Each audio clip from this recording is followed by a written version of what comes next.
Hey, welcome to MAddOG'S After Show. You're along for the ride with the Mad Dog and Cole the Hammer Farrell.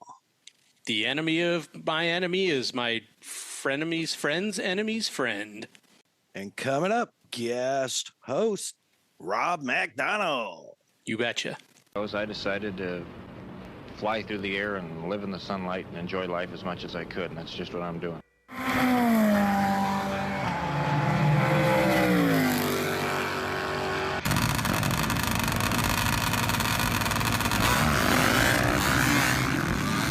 Okay, it's happening. Everybody stay calm. What's the procedure, everyone? What's the procedure? Stay calm. Wait. Ma'am, welcome to the 2-year anniversary, episode 89, I believe. And we're so glad to have you along. Speaking of glad to have people along, how about Kicker Performance Audio? We are so glad to have them along the whole time, this whole 2 years and moving into the future. Find them online for all your 12-volt personal audio needs, kicker.com, on Instagram at Kicker Audio, and of course on Facebook, Kicker, every other Tuesday night on Kicker Unmasked Live TV, their YouTube channel, and Facebook. Of course, Bomber Eyewear, Bomber Floating Eyewear, Bomber Safety Eyewear. Man, over 40 styles of lenses. Don't even know how many different styles of frames, but you know me and my bombers. I'm wearing the white boogie bombs today with the dark smoke polarized ANSI 87 OSHA approved safety lens. That's right, the full meal deal. All the options, find them online, bomber.com, or on Instagram at Bomber Eyewear. Of course, what will we do without our man Cole? At the Premix Podcast. Hey, there's our guest. What's up, Buddy? how are you? Good, how are you? I am well. I'm just doing our intros. Okay, I'll pipe down then. Oh, you're all good. Feel free to pipe in anytime, folks. Rob MacDonald, our guest co-host today. Surprise.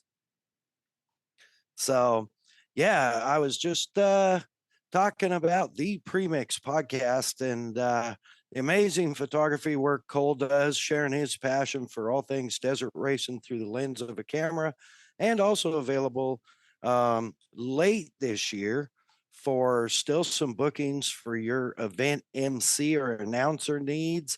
Slide into his DMs at the Premix Podcast on Instagram. That's the @ symbol ThePremixPodcast.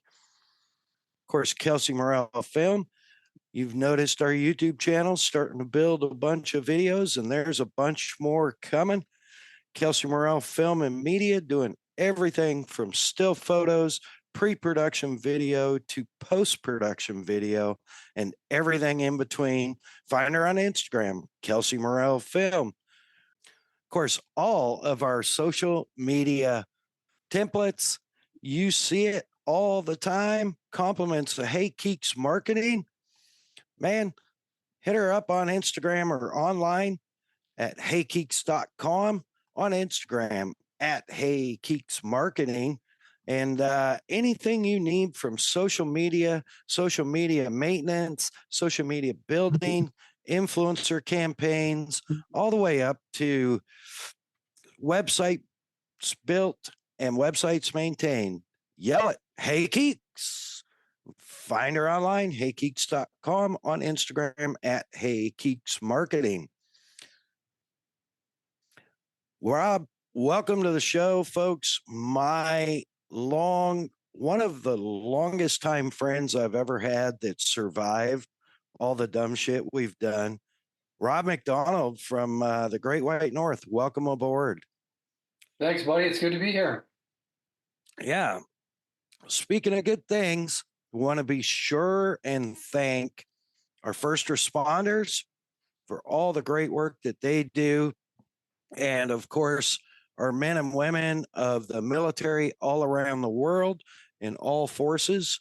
Thank you so much. We have great respect for you. Thank you to our veterans, and a special shout out to those families of the MIA and KIA.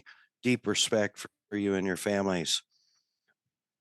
We are celebrating the 2-year anniversary show, and I figured what better way to celebrate the 2-year anniversary show than one of our most loyal listeners who has listened to every episode and has been my dear friend for years and years and years, Mr. Rob MacDonald, fresh off the field, way out in the country building stuff, right?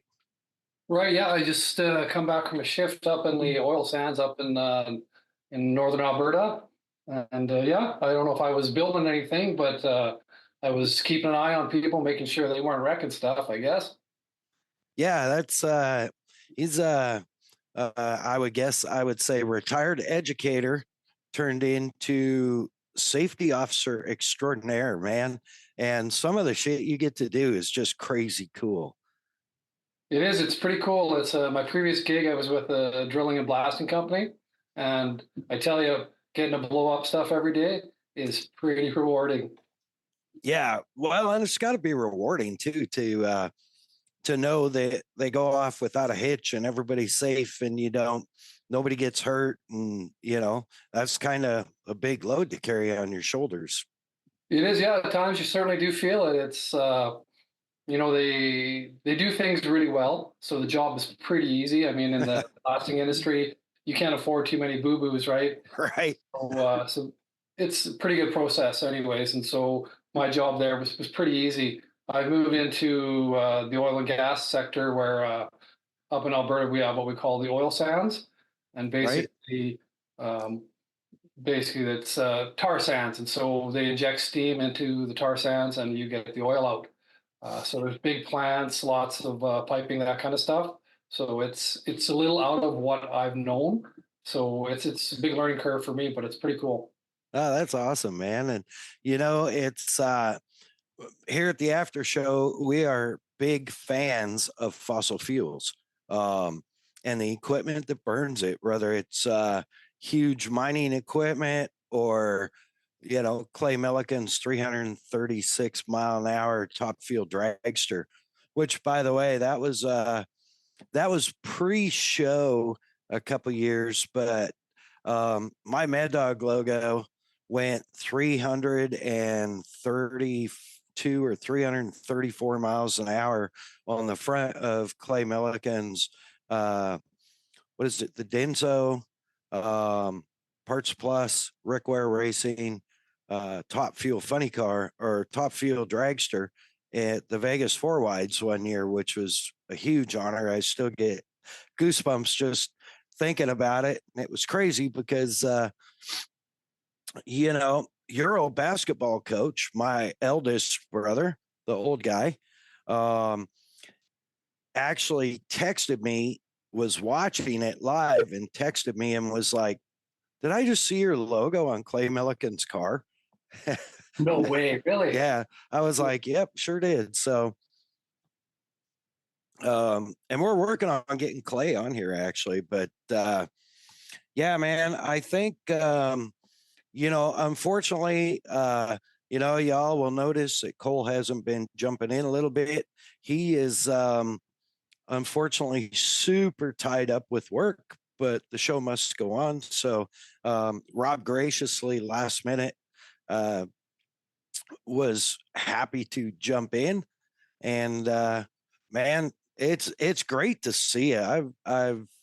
This is the guy, folks, that I talked about that just showed up randomly last year at the Formula One Outboard World Championships, Havasu Classic, while I was working it. And here comes my buddy just walking around the corner, blew me away.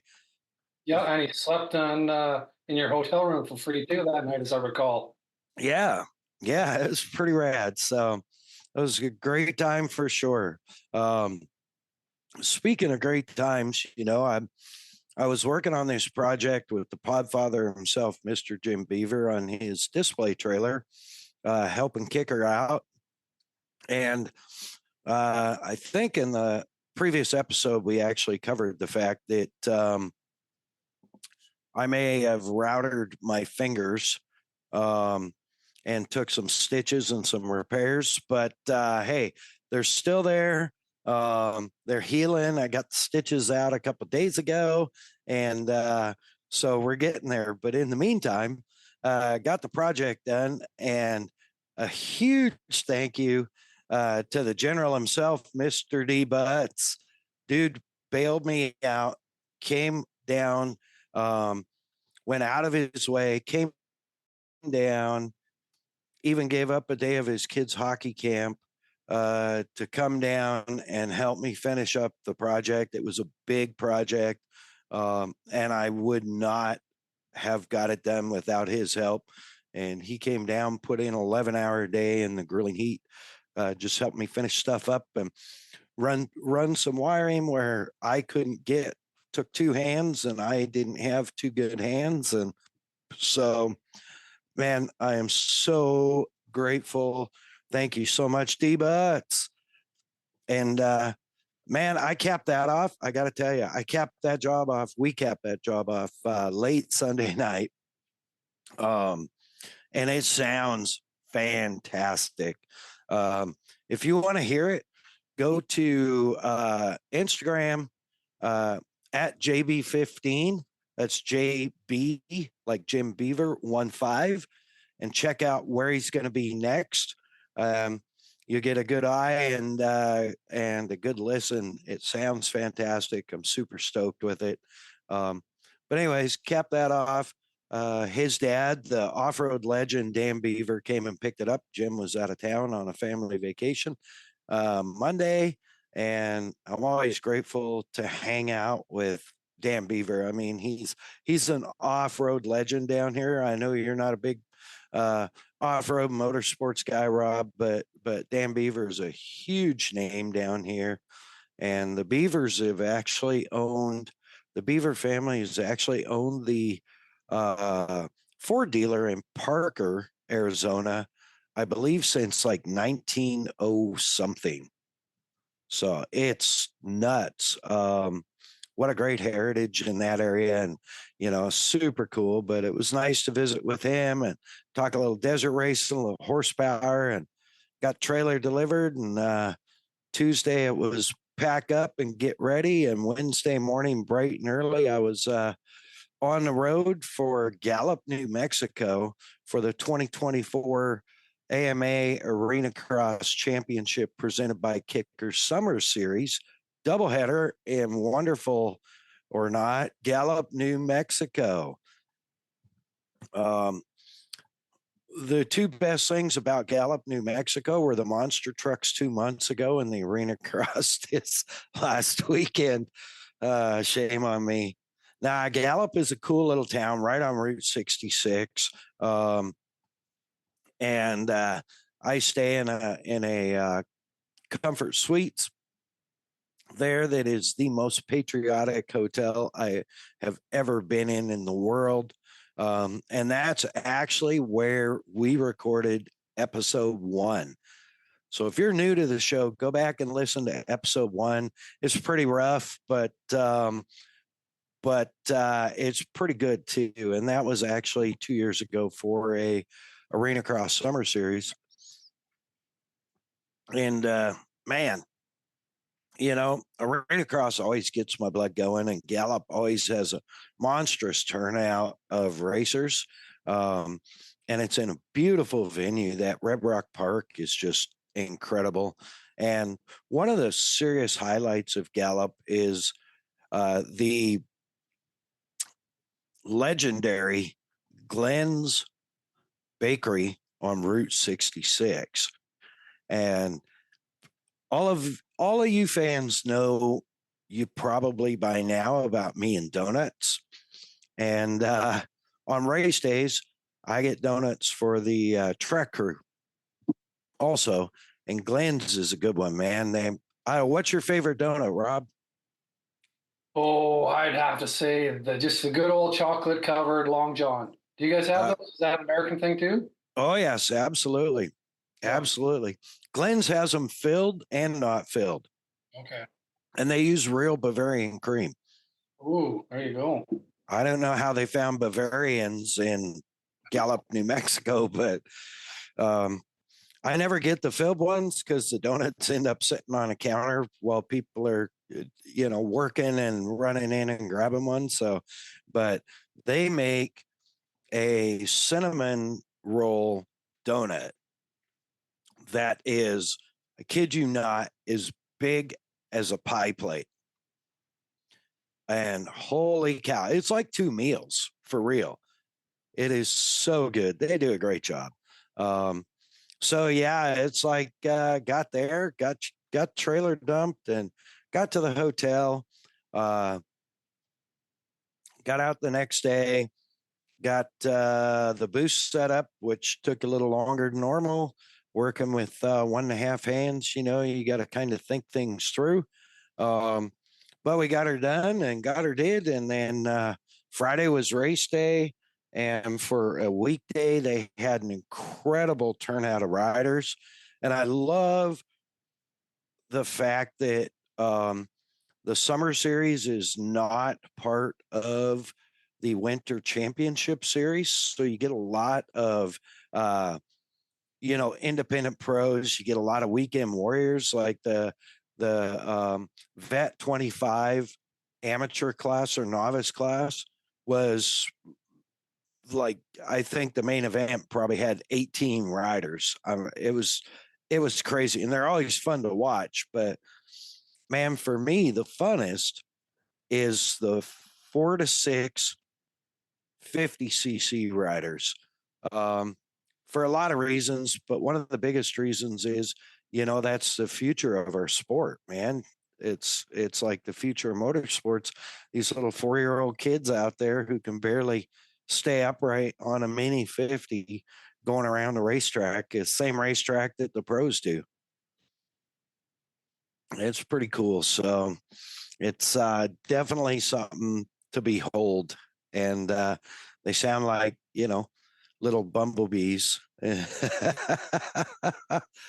But yeah, we got the racing in, and great night program. And then Saturday is always, they had a good crowd. The crowd in Gallup is always really engaged. We had not capacity Friday night, but man, lively. Such a lively event. Oh, sorry. What would capacity be? How many people? I believe capacity there's about 5,500. So Okay. it's Crowd. big arena, big arena. So, yeah, it's a really cool place, outdoor natural amphitheater in the Red Rocks. And I mean, it's easy to get caught up just looking around at how cool the scenery is. Uh, and then of course my, favorite, but maybe not favorite, uh, they ran the mud drags, and they ran a much faster program this time, which has always been my beef. Is their program has been really lethargic to move. The action's good when it happens, but they did a much better job this race. And there is just something to be said for, like, nitro as they go under the bridge. I'm set up right on the bridge basically, and as they go under the bridge into the arena, like the nitro from the exhaust, your eyes are burning. And it's I think in the past, it's like cotton candy for adults, right? I was going to throw that in there if you didn't. Yeah. No. Well, it's like, you get that, and this. I mean, you're a sled guy, so like, uh, race gas and bean oil, that 2-stroke smell. When you get that high test stuff, it's got its own, like, just sweet.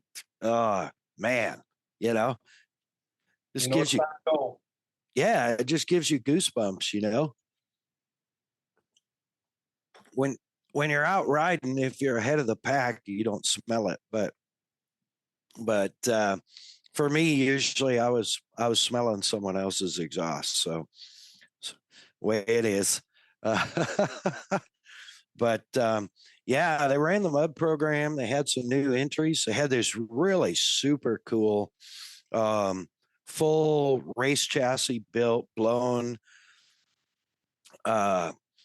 mud dragster with a Volkswagen Beetle body on it. And it was pretty cool. They have, the guy with the Corvette was there, and they had a couple of new big hot rods there. So but they were hitting was it 100 and it was almost 200 feet of mud, and I think they were doing it in about just under 3 seconds for the super unlimiteds. They're cooking. Yeah, they were laying the boots to it. Then there was one that, and I'm not going to mention them, but it was obviously, they spent a lot of money on this buggy, and it looked beautiful. It sounded fantastic. He's on the line. The light went green. He brought the revs up, popped it out into the mud, and instantly the thing fell on its face and started, what we call in the industry shooting ducks, backfire. And it's like pop, and I think it took him about 6 seconds to get through it. I felt so bad for the guy because, probably spent 5 years wages on lying to his wife and building this mud buggy, and then it wouldn't make it down the strip. It made it down the strip slower than a stock truck with stock mud tires. So, yeah. And so that was Friday, man. And it was back to the hotel. And then Saturday was race 2 of the doubleheader. And I believe they had somewhere close to 600 total entries in racers. It's a lot of people. And we're starting at 9 o'clock in the morning and go until basically 10 o'clock at night. Oh, that's a full day. Definitely a full pull. I screwed up on Thursday and didn't put sunscreen on because, Havasu, I'm in the sun all the time. I forgot we're at 6,400 feet. And turns out being a mile closer to the sun makes a difference in how much sunscreen you do need. So I cooked my head a bit. But we survived. And man, it was, Saturday, they were just cranking through the program. Robbie, Sean, the whole Arenacross crew did a great job, Vernon from VMAC Tracks was out there and did a great job of keeping the track up and keeping it wet. And they didn't run the mud drag Saturday, which was actually kind of cool because but they had a lot more races. So time wise, for exit, balanced out pretty close to the same, but yeah, it was like, there's a lot of racing going on nonstop. It was pretty exciting. And of course, Wes Kane calling all the action out there. Episode 8, I believe, maybe episode 9. Go back and listen to that one. That's a good one for sure. And Wes and I hanging out, got to visit a little bit, and he's great at getting the crowd wound up and had him yelling and screaming, and Kicker gave away some product, and man, it was just a good night. Of course it was pack up and head home. And Sunday morning early, I always leave early there, and it's kind of cool because in Gallup, you're about 24 miles from the border which is also from the Arizona border, which is also Mountain Time to Pacific Time, or Arizona time, because Arizona doesn't change. But right now, Arizona is same as Pacific. So, it's always cool to leave and drive 25 minutes and be 45 minutes or be, 40 minutes ahead of when you left. It's kind of cool. So, I mean, I'm not good at the math, but whatever it is, 20, 35 minutes, I guess. Oops. Good to get time back, anyways. Yeah. Yeah. It always gives you a little refresher. And I like leaving out of there and heading west on Interstate 40 early, especially on Sundays, because you deal with a lot of, as the day goes on, you deal with a lot of traffic, especially around like Flagstaff, Williams, Grand Canyon, that area, tourist traffic and stuff like that. So I was able to go an hour and I think 48 minutes without touching the brakes. Got out on the highway, set the cruise. Yeah. Yeah. That is like, there was semis out there, but we were all just behaving and being respectful to each other. And, that's how to make time. Yeah, move to the right, move left to pass. Yep. Yeah. And out there, early in the morning, I think you're dealing with a lot of guys that are still truck drivers.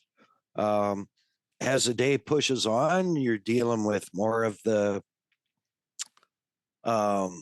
people who can hold a warm body that can hold a steering wheel and pass a CDL test, and don't necessarily aren't truck drivers, don't have any talent behind the wheel. And I got to meet, speaking of truck drivers, Saturday I got to meet a truck driver at the race, stopped by the booth and was talking to me. He has a bunch of kicker in his truck, and we were BSing and second generation truck driver. And the only reason that really sticks out, like you're like, oh, okay, whatever, truck driver, but he's all he does, he specializes in heavy hauls and big stuff like you guys probably deal with up there all the time, right? So it must be pretty satisfying though when you run into these guys running kicker stuff, eh? Oh yeah, yeah, it's pretty cool. It's definitely cool, and we get to visit. And I have yet in my, I don't even know how many years of doing events for kicker, run into somebody that said, "Man, I put kicker in all my stuff, and I'm really disappointed."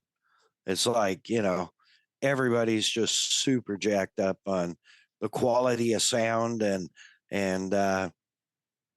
you know, that's why we work with them. We only work with people we believe in. So um, and they make a great product, and it's a great story. One of these days I'm gonna get Mr. Steve Irby himself on here and spend some time going through his whole story, because it's pretty incredible. But yeah, I mean, it's just it's American dream for sure. So it's crazy, but yeah, I got home and man, it's just been got a little time off and need to get an episode in. We missed last week because of the hectic schedules, and so we definitely got to get this needed to get this 2-year anniversary episode in. And so being the 2-year anniversary episode, and the fact that Rob has listened to every episode and is encouraging and a good critic at times also. So do you have a favorite episode? Do you have like any favorites that people should go listen to? Anything that you're like, oh, you gotta, or a good jumping off point for someone to start to get addicted? And I was a little late to the game. I think I started maybe last of last year, maybe a little bit last May, I think, got on. And then I did a lot of driving with my work, so I listened to a lot of podcasts real quick. And honestly, I think, the first one I enjoyed because I knew you and you were Right. a good friend. And it was probably the episode, honestly, was where Cole told his story. And because to be honest, I was leery, only because, like you mentioned, I don't see myself as a big power sport fan, although I'm becoming more of one just because I'm listening to this podcast.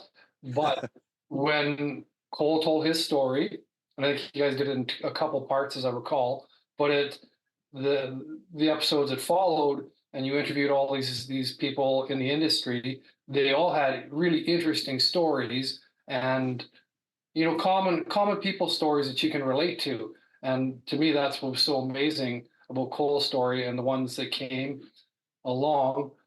Boy, there were so many. It was and I'm terrible with names, but the guy with the jack there, American Eagle. Pro Eagle, Chuck. Pro Eagle. I mean, I love that story. Just, I mean, that isn't that a not a rag to riches, but a guy who's got a dream and an idea, and he goes for it. I loved Granlund. Isn't he? What is he? Swedish, Norwegian? Yeah, Swedish Viking. Yeah, that's a great story. I mean, they're all good. It was there was the guy that talked about just meeting Travis Pastrana and having Pastrana teach him how to do a flip. I think he was a marketing guy. Yeah, that was Big Lewis Yeah. Alston, the voice of Camp Razor and Brimstone Recreation Area and radio personality, and just he's so much fun. He was surprisingly, he was really nervous. He was Okay. like, I don't know, and I'm like, dude, trust me, it's all good. Like whatever you want to share, you can share, and if you overshare, we can cut it, because he might or might not have a habit of oversharing at times. Right. Yeah, the like the Mia Chapman episode is great. It's the Seth Montero ones. The young guns there coming out of the Red Bull US team there. Those guys are amazing. And the parents there, I think it was who was it? Was it Seth's parents or Mitch's? Seth's parents, yeah. Like just do great, again, just human interest stuff, right? And it's just amazing what common people do and chase a dream. And it's these young folks, suddenly they're doing things like Dakar, and things that Yeah. talked about it. I mean, we used to watch Wild World of Sports and see, and now the Paris to Dakar. I mean, Yeah. amazing stuff. So yeah, I mean, there's just so many great episodes. Let me say this: I've never heard a bad episode. One that I thought, man, that was terrible. I'm gonna have a mad dog, an angry text there. No, they're good. And you guys have become so polished. That first episode, it was good, but you could just see it in not too many episodes how quickly you guys got some polish and banter and routine going. So it's amazing. I mean, where are you at? 80? Is this about 86, 87 episodes now? I think we're 88 or 89 now. You must have a few in the can then. Yeah, we got a couple in the can that Cole's working on. Okay, well, tell Cole to speed it up here. I'm actually disappointed that he's not on here. I am still waiting. I thought I'd finally get my Oilers spanking out of the way there, and he could talk a little bit, and then it'd be over with. He's unfortunately he's punching a keyboard, but he can hear us. So Oh, I can see. I'm still gonna poop in his driveway though. Yeah, hopefully he'll jump on here at the as we wrap up at the end of the show. But yeah, thank you for that. And 99% of all the growth, the polishing has all been Cole. He does so much work behind the scenes that people don't realize, and such a time commitment. And labor commitment to do it. and now with his current schedule, apparently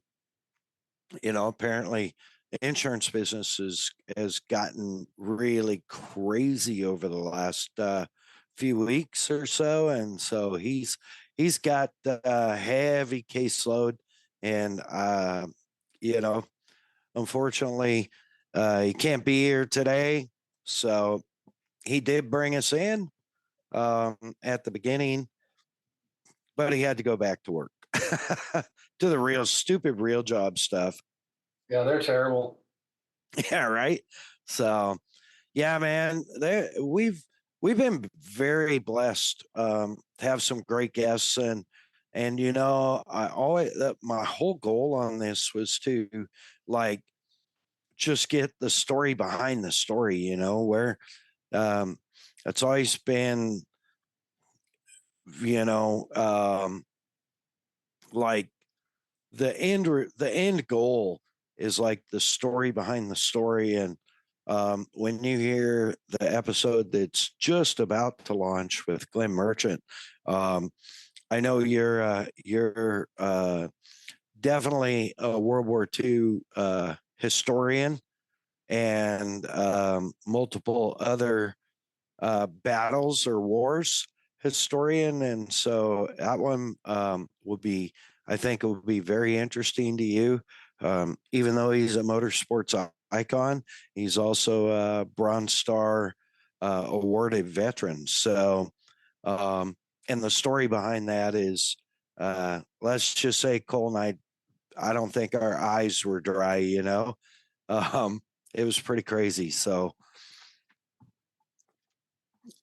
but yeah, man, it's just, we're so blessed, and listeners that have been following us, and we're growing and growing, and I'm so grateful, to be like just growing. And we're actually working on some getting some additional partners in, which will help considerably. And if you're interested, hit us up on our Instagram. That's the @ AFTR_podcast, and we'll entertain what you have to offer, perhaps. So, other than that, man, we're going to roll back some history here for a little bit, but no bad stories this time.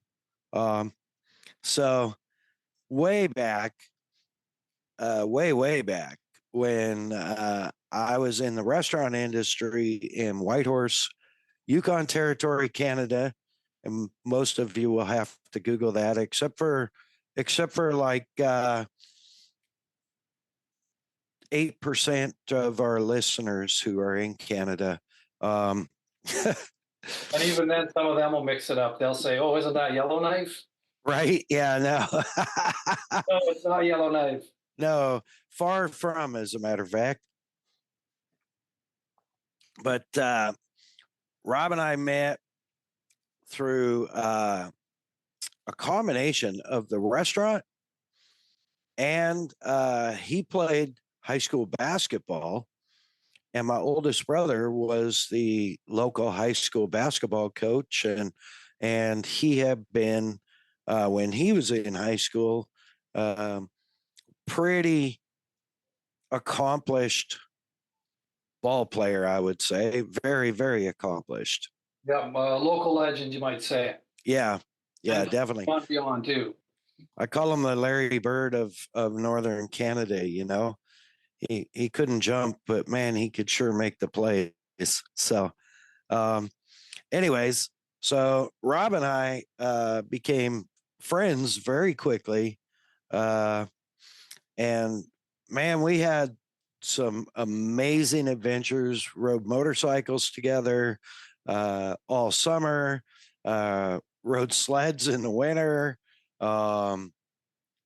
Just had a great time. Took boats out that we probably shouldn't have. And speaking of that time, well, I've talked about it a few times. My old Z or Z, KZ 650, and Rob is one of the very, very, very, very few, like maybe the only, possibly the only other person to ride that bike besides me. After I had the work done to it and had it built. And I'll never forget that day because there's this big giant hill in Whitehorse called 2 Mile Hill. And I was riding Rob's Honda Hawk, I think it was. And Rob was riding the Z, the KZ 650. And I think we took off balls to the wall up the hill, right? Oh, yeah. Yeah. We were going for it. That's for sure. We got up there by the top of the hill, and I think that 2 mile stretch, Rob was about done with my bike. It went, and man, was it loud, that pipe. Yeah. You're still ringing from that pipe, I think. I think you probably carried the front end halfway up the hill, though. Oh yeah, yeah. She was. We were losing a little front tire traction there, I think.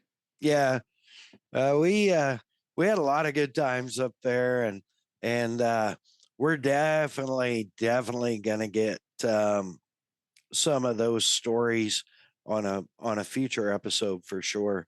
But the one that is a good one to share was when we were coming back from the cabin up there, your cabin going to our cabin on the gravel with the motorcycles, because I tell people about that and they're like, wait, what? Yeah. Oh yeah. We were driving street bikes on some deep old gravel there. Yeah, and we were going for it. Yeah, we were hauling ass. And actually it's funny because you like at first maybe it's a little uncomfortable, but like I think we both kind of just settled in and it was like just turned into a race. Oh yeah. No, we went for it. It was like you said, it was deep gravel. It was a little scary at first, but once you kind of got a feel for that, and we were pretty quick, put it that way. How many miles did we ride On that trip there? on that gravel? I don't remember how long that road was. Probably about 30 or 40 kilometers, which would be about maybe 20 miles for you guys. Yeah. On gravel at high speeds on street bikes with street tires. Yep. Yeah. Gravel and dust. That was a lot of fun. It was actually easier. Like we didn't worry about the dust if we rode beside each other, right? So You actually did a lot in that case. that was crazy times, and I tell people about that still, and they're like, "What? Why?" Well, that same trip when we were heading to the cabin where we were on the Alaska Highway there, and I pulled around to pass the car there, and I looked over to see over my left shoulder to see where you were, and I couldn't see you. And I come around the front of the car, and you were coming around the right side of the car. As I recall, you passed him on the approach there. Yeah, I've been known to fracture some laws when riding.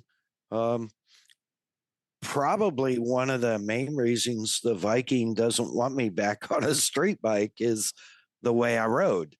Right. Well, I know in that case, I don't know who was more surprised, me or the guy driving the car that you passed on the right. And Canada is a Commonwealth country, so technically driving on the right side of the road was correct. Well, there you go. You had the Queen's permission. Yeah. Yeah, at the time for sure. So now that was a killer weekend. I had such a great time. We had so many good memories, and we're so blessed to be able to hook back up, after years and years of not, we kind of just like lost touch, and man, it's so cool now. And uh, I believe we talked about hanging out with Rob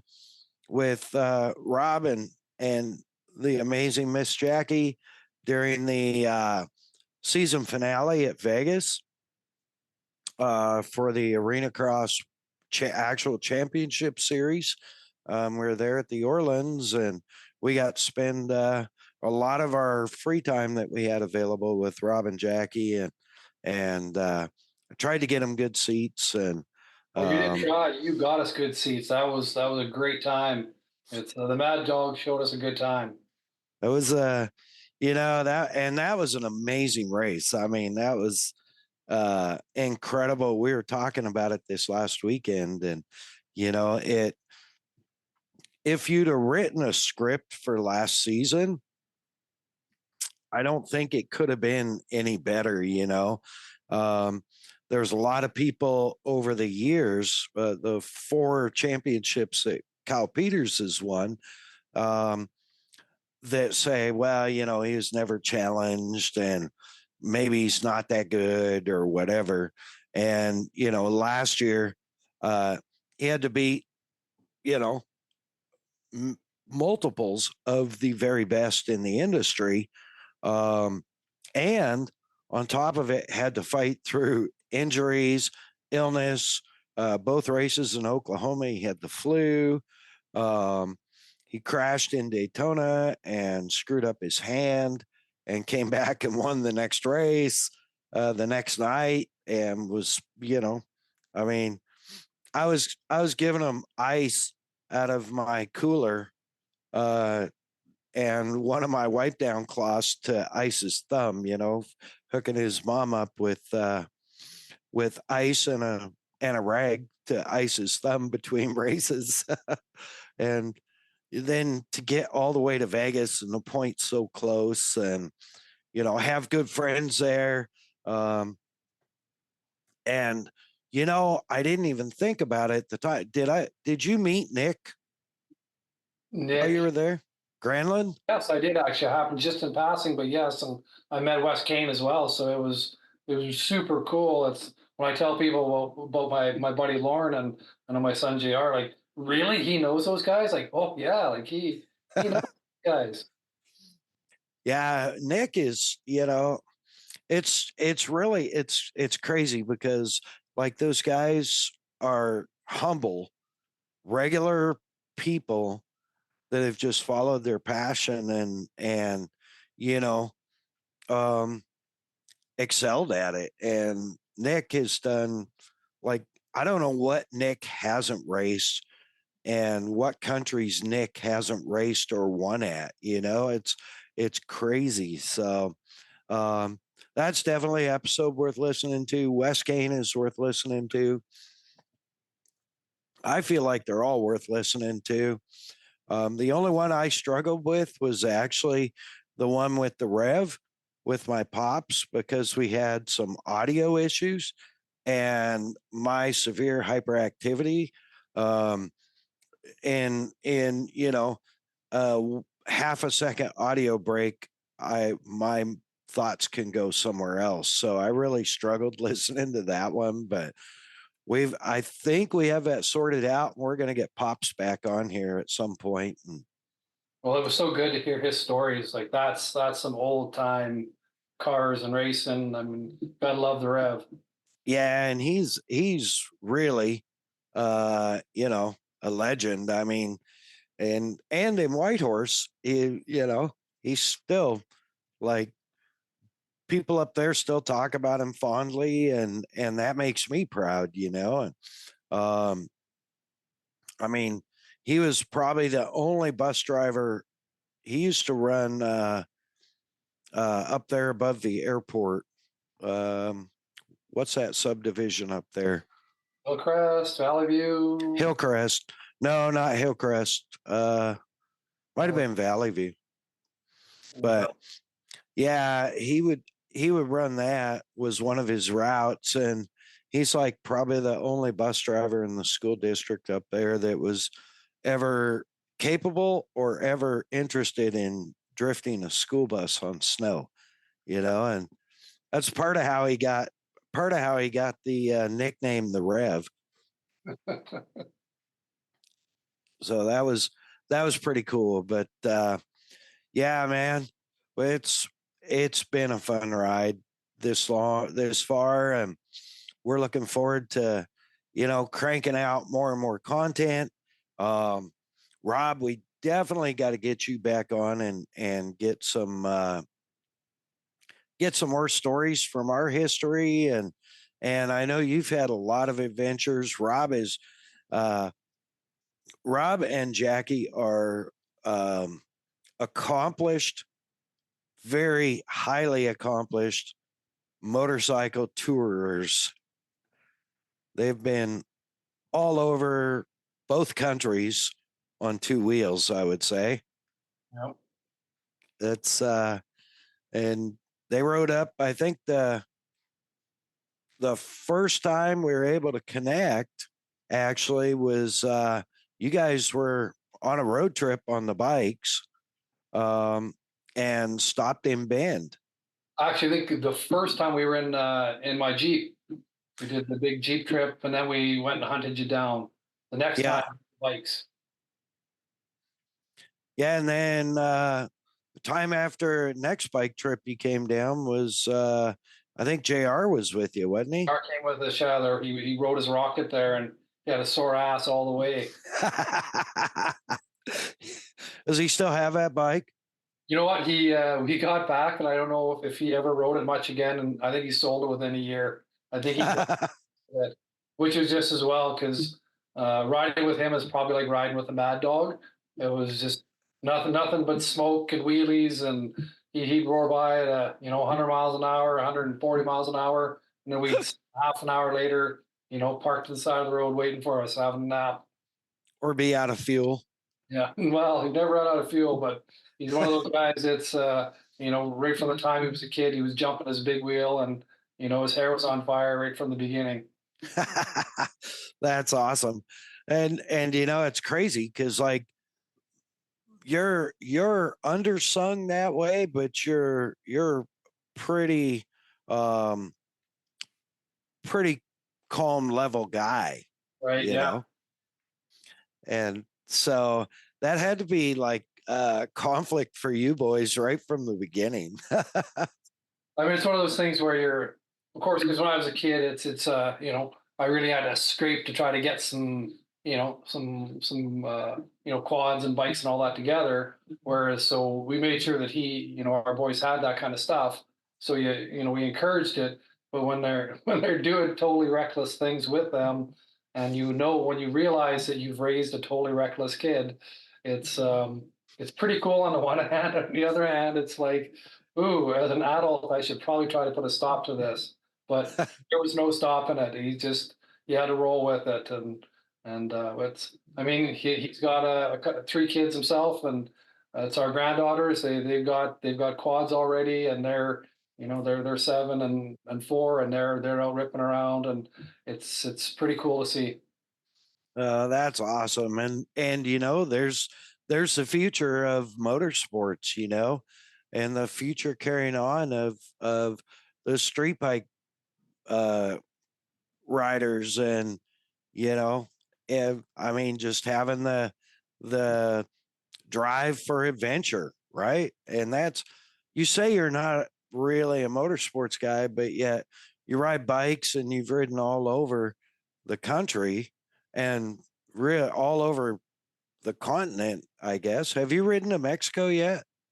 Right to the border and then stopped. Never went across. But I guess probably part of it is when I say I'm on motorsports and power sports is really didn't follow it until I started following your podcast, like the competitive aspect of it. But I mean, we have a couple of side by sides, and we've got quads and dirt bikes and things. So that end of it, I mean, we love it. It just never really followed, the professional aspect of it. So you're warping me here now. I'm actually getting interest, and can't remember the name of your fellow that you had a couple of episodes ago with the Speed Channel. I've been thinking I got to get that.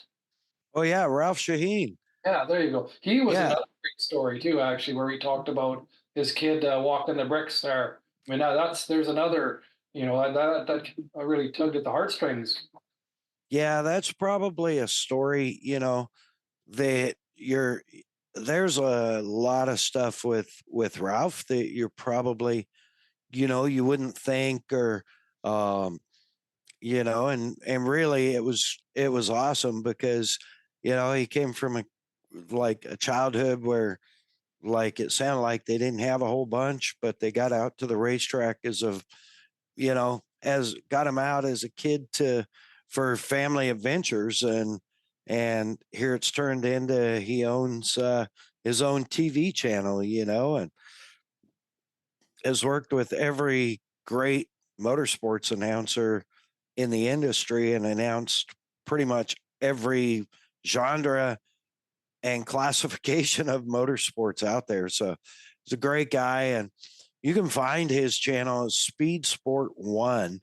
And I believe it's speedsport1.com, and also maybe speedsport.com, and then on Instagram at speedsport1, and on Amazon Prime, if you go to search and go SS1, it'll come up with the Speed Sport 1, and it's free 24-hour motorsports. So you can find pretty much any kind of motorsports you want to watch. You want to watch motorcycles, they got them. You want to watch dirt bikes, they got them. You want to watch mud races, they got them. They want to watch Ultra 4 off-road rock racing, they got it. So it's pretty cool. And what a great concept, So, but yeah, that was another great story. And Ralph's such a great guy, But anyway, Really great story. That's the American dream, isn't it? There's a guy, yeah. like pretty humble, and he's got a channel, man. So I'm just waiting for the Mad Dog TV to get out there. Well, you can find us on YouTube at MAddOG Space Media, MAddOG Media. And Kelsey Morrell Films working on several more episodes to upload. As we go through and work on refining our processes continuously and ways to get Cole more time, Kelsey Morrell Films going to be a little more involved with what we do also. So I'm excited for that. And I know Cole's excited to have a little more time on his hands. And stupid real jobs. I mean, I don't know what else to say. I have no rants yet. I'm disappointed about that. I really enjoyed the rants. You haven't ranted at a really good rant for a while. No, I really haven't. It's probably been, well, I think I had a pretty good one a couple of months ago about the Dakar? Hotel staff. Oh, hotel management and ownership cheaping out. But yeah, and Cole had a good one about Ventura or Oxnard in football. So that was gold right there. That was almost a tizzy. Yeah, I know. His hair was starting to stand up, and he was getting all huffy. We had to cut the part where he punched the screen. Not really, but he's not here to defend himself right now, so he'll probably cut that. But anyways, man, this has been fun. It's been fun talking about the last 2 years and the episodes and Rob's adventures of late, and hopefully you get back to blowing shit up. That was kind of cool. It's, you know what? I think it's going to happen here. It's the pipeline project that I was on and finished, but there's a couple more right in the works here. So, I jumped to one company here. I could be back doing the blasting again. And, honestly, I really loved it. I was quite surprised. But it's a wonderful industry, and it's a great project. Yeah, and it's cool too. Like those multiple That one video you showed me, I didn't have any idea how long that stretch was or how many blast sets there were. Is that what they call them? It's well, blast set, yeah, blast set. Yeah, it's Yeah. It's like, how long was that? That was huge. that would have been because I remember we were climbing up and down that the side of that mountain. That was probably at least 200 yards, I'd say. Wow. Wow.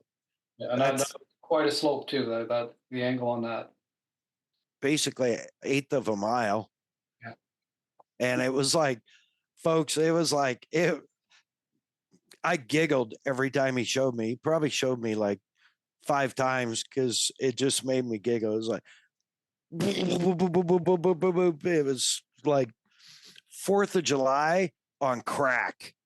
Yeah, it looked like about 50 police cars racing up a hill with those flashing lights. Yeah, it was rad. It was crazy. So anyway, we're hitting up on time.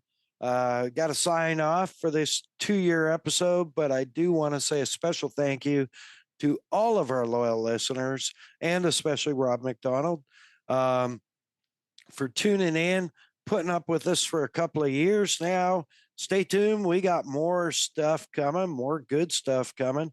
Always good stories in the pipe, and always working on something. And when we're not, crazy things just happen that we can talk about. So it's always kind of cool there. Of course, we want to be sure and thank, Kicker Performance Audio. Find them online, kicker.com, or on Instagram at Kicker Audio. On Facebook, Kicker, every other Tuesday night, 7:30 Central, for their live TV show, Kicker Unmasked Live, on their YouTube channel and Facebook. Of course, Bomber Safety Eyewear, Bomber Floating Eyewear, bombereyewear.com. Man, Bomber's got it. Whatever you need, check them out. Bombereyewear.com. On Instagram at Bomber Eyewear. When you pick your frame and your lens and get it in the cart, be sure and hit that discount code MAddOG20. Get that little discount and let them know you listen to the Mad Dog. Guess who just just made a bomber order? Oh, did you? Nice. This guy did. I just literally did 2 days ago. It's last I tracked it. It left Los Angeles yesterday morning. So I'm waiting to get my order. Awesome. Appreciate that. I know Tommy and the gang appreciates it greatly. And thank you for supporting our partners and sponsors. And I used the Mad Dog 20 to save some money. And it worked. It worked. Saved me about $30. Well, there you go. Probably about evened out with the exchange rate right now. That's exactly what it did. It made up for the poor Canadian dollar. Well, there you go. I can help you out internationally. Woo! Who knew? Of course, you can find them bombereyewear.com or on Instagram at bombereyewear. Of course, the Premix podcast. No, he will not produce your podcast for you. He's too busy. I believe there's still some openings for announcer or MC work late this year. And so hit him up for that. And of course, be sure and follow him on Instagram at the Premix Podcast and touch base with him. When you see he's at a desert race, man, he's shooting stuff like crazy, just sharing his love for all things desert racing through the lens of a camera. Slide into his DMs, the @ ThePremixPodcast, and say, "What up, Cole?" Of course, Kelsey Morrell Film, knocking out the videos, editing, making beautiful, beautiful imagery out of our troubled mess that we call Mad Dog's After Show, and getting it up on our YouTube channel, Mad Dog Media, MAddOG Media. And you can find for all your photo and video production editing needs, you can find her on Insta at Kelsey Morel Film. Hey Keeks Marketing, there for all your website and social media needs. Find her online, heykeeks.com, on Instagram at Hey Keeks Marketing. And a special thank you to all our friends and family for listening, being loyal. Appreciate your comments, appreciate your rating us and recommending us to other people. And I wish Cole was here so he could do the speech, but he's not. Make sure to rate, review, and subscribe on your favorite streaming platform. Frickin' beautiful. Well done. With that, we're going to sign off. Rob, any parting statements? Just want to thank you for having me on here. I hope that this is not the lowest rating an episode's ever had, but if it is, but no, thank you. It's been a great podcast. You guys are doing amazing work, you and Cole, and keep it up, man. It's I love every episode, and I'll always look forward to the next one. I even start to send you messages like, dude, where's my next message or my next episode, right? Yes, that is true. That is true. Get the message. I'm dying here. I need another episode. So we got them in the can. They are coming for sure.